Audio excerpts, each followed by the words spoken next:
j'espère que vous allez bien. On se retrouve en live ce matin pour parler de motivation. À la base, c'était de motivation.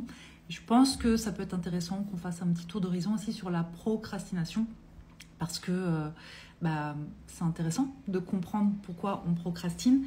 Généralement, c'est pas juste parce qu'on est des grosses feignasses. Donc voilà, bienvenue tout le monde. Je vous laisse vous connecter. Donc motivation, procrastination. Ça fait plusieurs fois que je reçois des... Je mange en même temps, désolée. Enfin non, pas désolée, je mange en même temps. Il est 13h pour moi. Ça fait plusieurs fois que je reçois des messages dans les boîtes à questions avec des questions sur la motivation. Hier, c'était comment faire pour éviter les vagues de motivation et de non-motivation, puisque le problème, c'est rarement le fait qu'on soit motivé, mais plutôt comment on continue d'être en action ou de faire ce qu'on a envie de faire, de réaliser ce qu'on a envie de réaliser quand il n'y a pas de motivation. Déjà, je pense que c'est important. Hello tout le monde, bon matin, j'espère que vous allez bien. D'ailleurs, dites-moi dans le chat, c'est quoi l'humeur du jour pour vous? Comment est-ce que vous allez? De mon côté, je suis en pleine phase de procrastination active, puisque comme vous le voyez, je ne fais pas rien. Je vous en parlerai tout à l'heure, c'est pas la première fois que j'en parle ici, la différence entre la procrastination passive et active. Je me focus. Donc, motivation. Déjà, c'est important de comprendre que on ne va pas au bout de nos rêves, de nos objectifs, juste en comptant sur sa motivation. Parce que si on compte que sur sa motivation, c'est fichu. Pourquoi? Parce que la motivation, elle n'est absolument pas constante, elle n'est pas linéaire, bien au contraire. Tu peux avoir un gros shoot de motivation, de dopamine aussi, parce que tu as vu une vidéo, parce que tu as eu une discussion, parce que tu as une idée géniale, parce que plein de choses en fait. Et donc tu vas être hyper motivé. Mais on est tous cycliques, on a tous des hauts et des bas, des moments de motivation et des moments où on ne l'est pas. Okay? D'ailleurs, c'est pour ça aussi que tous les discours en mode Tony Robbins et tout ça, c'est pas que c'est pas de la merde, il n'y a pas à tout à jeter, mais attention à ces discours en mode go, go, go, go, go tout le temps en fait. Parce que le go, go, go, go tout le temps, on est ultra motivé tout le temps, H24, machin et tout. Un, c'est faux. Et deux, on se crame. On se crame. Parce que déjà, on a différentes hormones et la dopamine qui est déjà pas mal sursollicitée, plus sollicitée qu'avant avec le scrollage sur les réseaux, ce qu'on se demande, la manière dont on se challenge, la manière dont on est surstimulé aujourd'hui dans notre société. Bref, tout ça fait qu'on a des pics de dopamine et des recherches de dopamine. Mais ça, c'est bien aussi quand ça se régule. Donc, quand il y a des moments où, oui, tu es motivé, ça te donne du carburant pour avancer et de comprendre que ça ne peut pas être constant. Okay? Donc, le reste du temps, quand tu ne peux pas compter sur ce shoot de motivation, sur quoi tu t'appuies? Et sur plusieurs choses. Déjà, le sens que ça a, ce que je veux faire, pourquoi je veux le faire, quel sens ça a pour moi. Et donc pourquoi, il faut que ce soit un pourquoi un peu réfléchi. C'est-à-dire que si par exemple je veux me mettre au sport et que je me dis je veux me mettre au sport pour perdre du poids, ça ne va pas suffire en fait. Il faut que je trouve une raison pour moi qui aille au-delà, qui fasse vraiment sens et qui matche avec mes valeurs. D'accord? Avec mes valeurs intrinsèques, vraiment importantes. Sinon, ça ne va pas le faire. Donc, trouver du sens. Ensuite, certains vont parler de discipline, d'autres d'engagement. En tout cas, on peut parler de routine. Plus tu vas avoir des routines et plus ces habitudes, en fait, vont faire que tu peux être en pilotage automatique sans te poser la question. À telle heure, je sais que j'ouvre mon PC pour commencer à travailler, que j'en ai envie ou que j'en ai pas envie, je le fais. Je ne me pose pas la question. Donc, tu actives le mode pilotage automatique. Pour activer le mode pilotage automatique, c'est important en fait, justement, que ce que tu fais et du sens.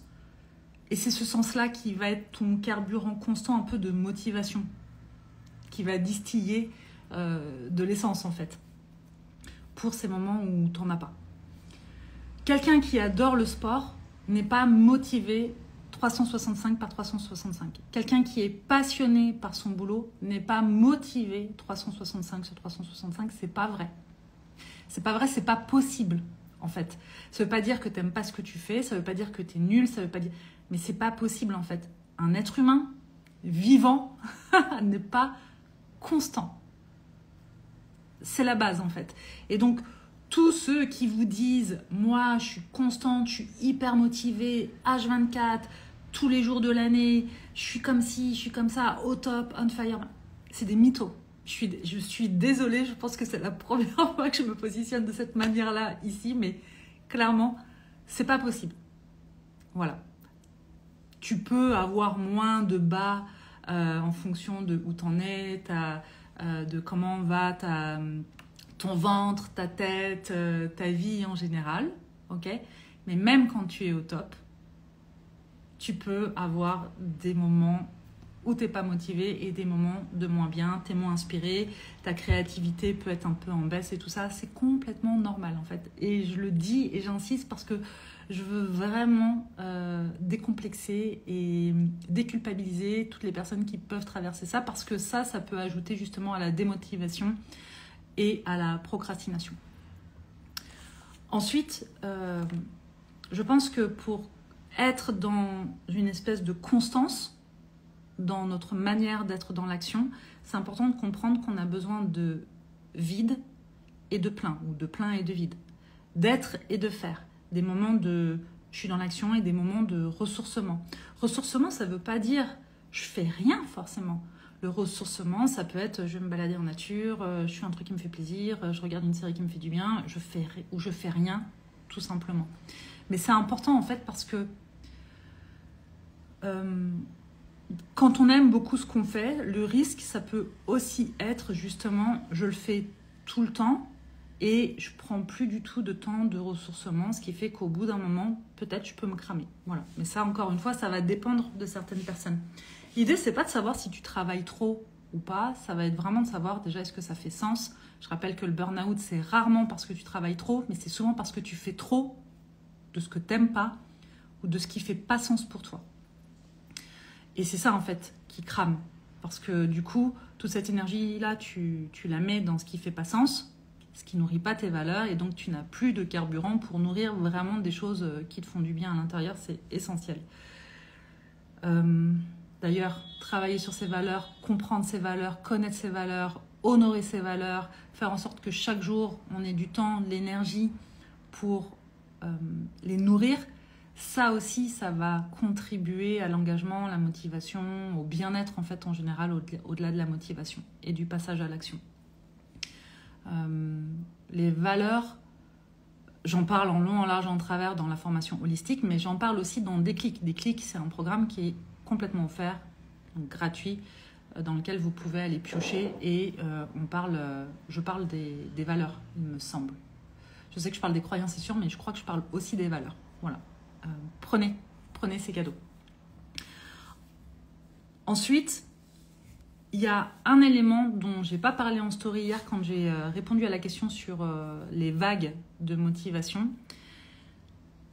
C'est de visualiser en fait, c'est de se préparer en faisant un espèce de plan d'action. Okay ? Quand tu n'es pas motivé, ne serait-ce que de préparer la veille pour ce que tu prévois de faire le lendemain, avec un plan très très clair de « Ok, à telle heure, je vais m'installer à tel endroit, je vais mettre ça en place » et de visualiser ça. Déjà, ça enclenche quelque chose dans notre corps, ça envoie un signal au système nerveux et ça envoie un signal au mental.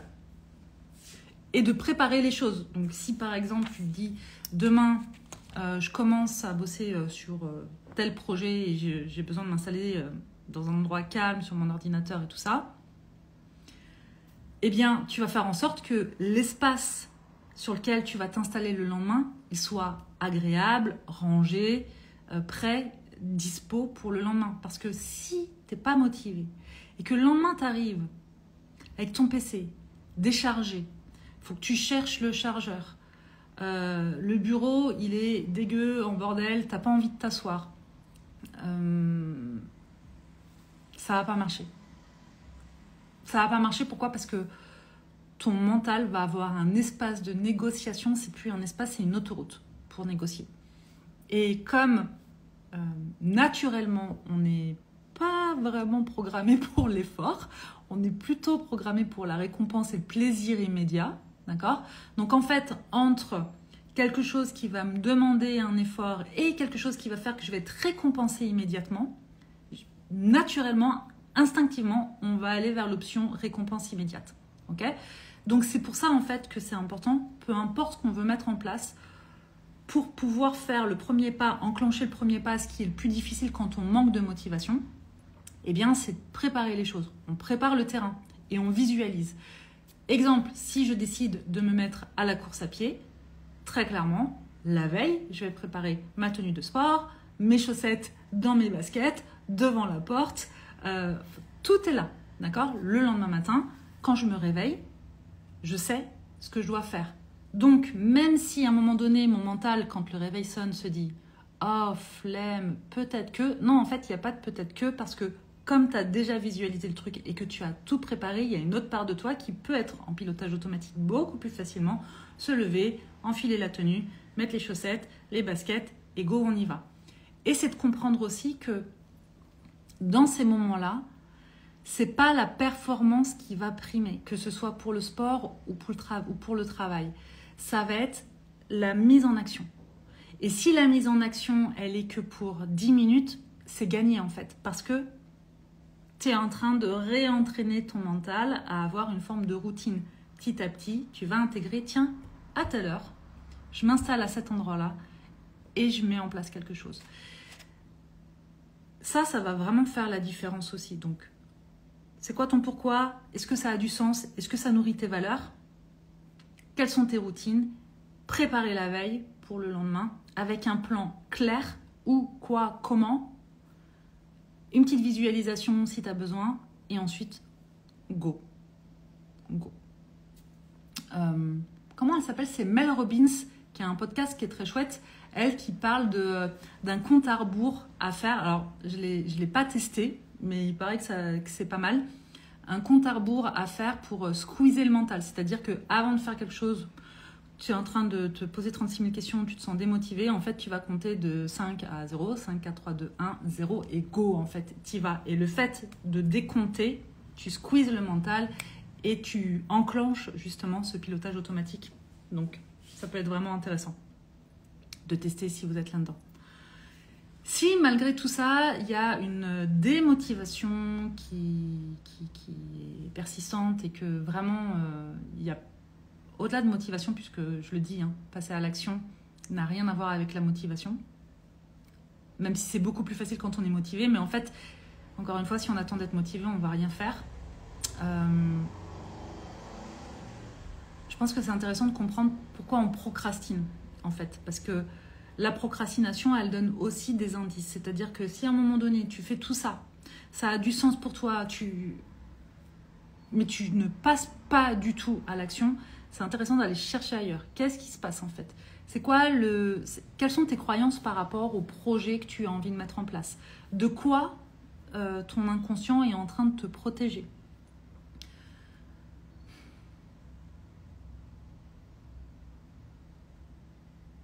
Si par exemple, c'est l'exemple le plus facile pour moi, tu es entrepreneur, tu veux générer plus d'argent, voilà, mais qu'au fond de toi, tu as des croyances en mode vendre, c'est voler, avoir de l'argent, c'est être un pourri ou n'importe quoi, bah, tu peux faire tout ce que tu veux, il y a probablement une partie de toi qui va un peu saboter les choses, mais pas pour te saboter, pas parce que tu es bête, mais ça va limiter les choses parce que cette partie-là va vouloir te protéger d'être un voleur, un pourri ou des choses comme ça en fait.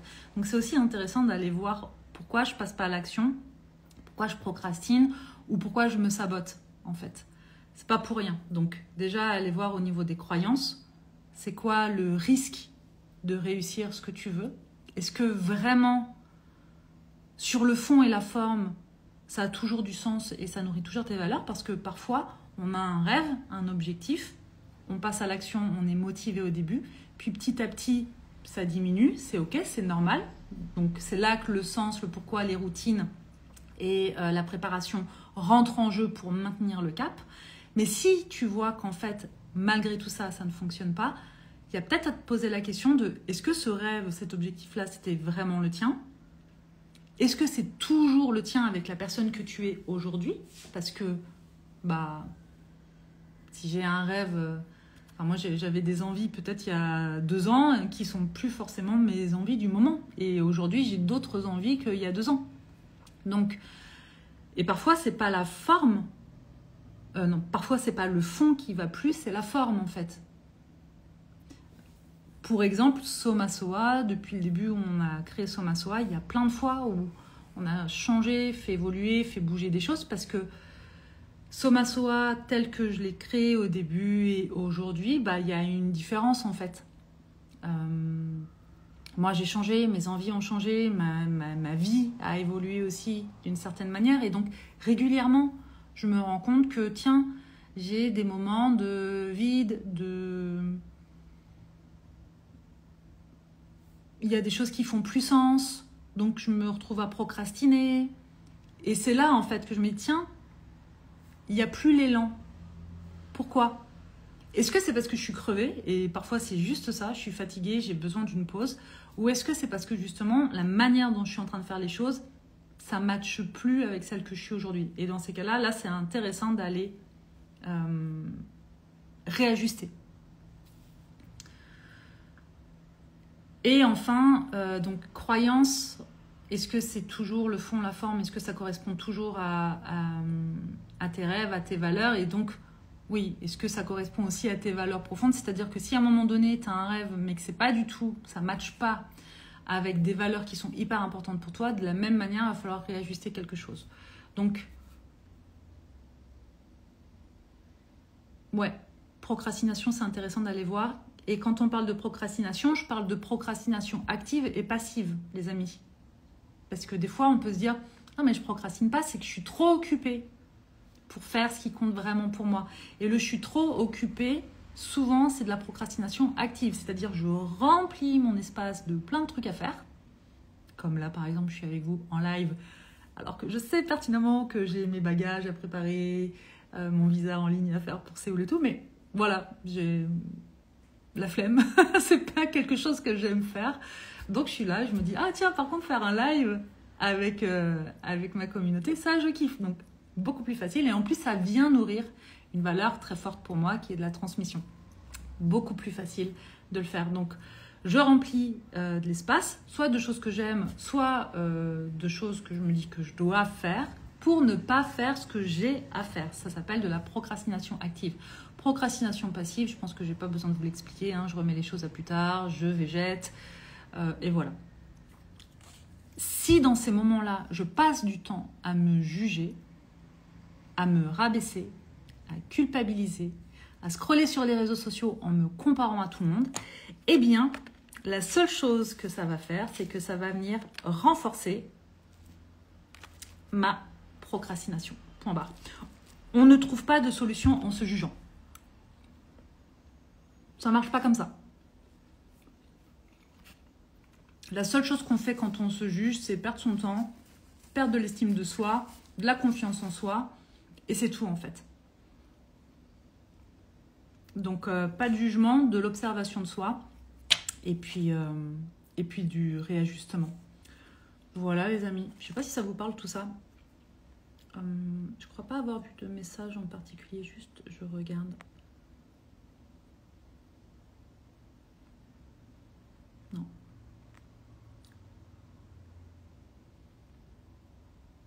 Ok. Pour toutes les personnes qui se posent la question de où est Seb, Seb est en France. Voilà, et tout le monde va très bien. Seb, moi, nous allons très bien. Je vérifie. Non, pas d'autres questions. Voilà, je crois que j'ai fait le tour sur la motivation. Encore une fois, c'est normal. les moments où vous êtes démotivé. Voilà.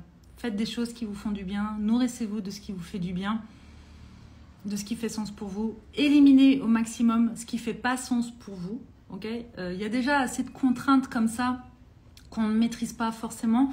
Donc, c'est pas la peine de s'en rajouter une caisse. Et je peux vous assurer que parfois, là où on a l'impression qu'on n'a pas le choix, on peut l'avoir. Voilà. Quand on fait vraiment ce travail en profondeur de connaissance de soi, sur ses valeurs, sur ses croyances, qu'on expérimente et qu'on explore la vie d'une certaine manière, eh bien des solutions émergent là où on pensait que c'était pas possible. Et ça aussi, j'en parle beaucoup du possible et impossible dans le programme qui est offert Déclic. Donc, encore une fois, les amis, si vous n'avez pas encore fait Déclic, peut-être que vous l'avez fait, parce que je crois que vous êtes plus de 2700 personnes à l'avoir fait maintenant, Déclic. Mais si vous ne l'avez pas encore fait, faites-vous ce beau cadeau qui est complètement offert, parce que c'est un bijou, c'est une pépite. On parle d'oser être soi, de croyances, de valeurs, des règles du jeu, du possible et impossible, de connaissance de soi. Bref, vraiment les fondements, les bases pour créer cette vie en fait qui nous fait vibrer et qui nous inspire. Ce qui ne veut pas dire que pour autant on sera motivé H24 et qu'on n'aura plus jamais de galères, de coups de cœur, de coups de peine ou de je ne sais quoi. Ça n'a rien à voir. Ça n'a rien à voir. C'est important de comprendre ça, que vous pouvez réaliser tous vos rêves, avoir la vie de vos rêves et en même temps avoir des hauts et des bas, des moments de grande motivation et des moments de démotivation. On est humain encore une fois les amis. Le jour où ce sera comme ça, linéaire, ce sera la mort, tout simplement. Mais tant qu'on est en vie, il y a des hauts et des bas. Donc l'objectif, effectivement, c'est d'avoir le moins de gros bas possible et tout ça. Mais il y a des choses qu'on ne maîtrise pas. On ne maîtrise pas les événements qui arrivent à nous. En revanche, on peut maîtriser un minimum la manière dont on peut gérer tout ça. Voilà. Et ça va dépendre aussi de justement notre perception de nous-mêmes et de la manière dont on se connaît. Puisque connaissance de soi égale je sais prendre soin de moi. Normalement. Voilà. T'es au top. Merci pour les clés. Avec grand plaisir. Je vous embrasse bien fort. Je vais finir de manger. Et normalement de faire mes valises pour Séoul. Le départ, c'est demain. Et je suis toujours en chantier. Voilà, je vous embrasse bien fort. Merci d'avoir été avec moi ce matin. Je vous souhaite une très très belle journée. Et puis, si vous regardez tout ça en replay, ou même là, si vous l'avez vu en live, vous pouvez prendre un petit moment si vous voulez pour me dire en commentaire qu'est-ce que vous retenez de tout ça. Je vous embrasse. Bonne journée.